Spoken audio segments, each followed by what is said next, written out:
সিরাজগঞ্জের ২ আসনের সাবেক জাতীয় সংসদ সদস্য জান্নাত আরা হেনরি ও তার স্বামী জেলা পরিষদের সাবেক চেয়ারম্যান শামীম তালুকদার লাবুকে হত্যা মামলায় ৭ দিনের রিমান্ড শেষে কারাগারে প্রেরণের আদেশ প্রদান করেছে আদালত। এ সময় দুটি হত্যা ও একটি অস্ত্র মামলায় তাদের দুজনকে শোন অ্যারেস্ট দেখানো হয়।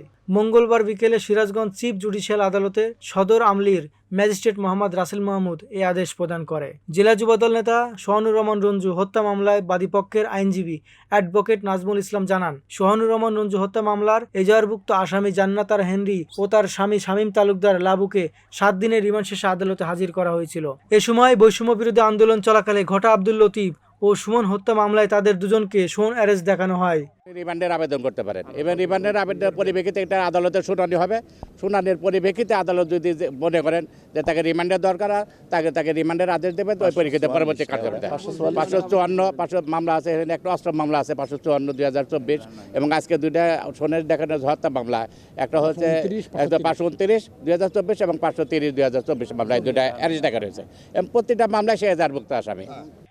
আসামি পক্ষের আইনজীবীরা মামলাগুলোতে আসামিদের জামিন চাইলে আদালত জামিন নামঞ্জুর করে তাদের দুজনকে জেল হাজতে প্রেরণ করার আদেশ প্রদান করে।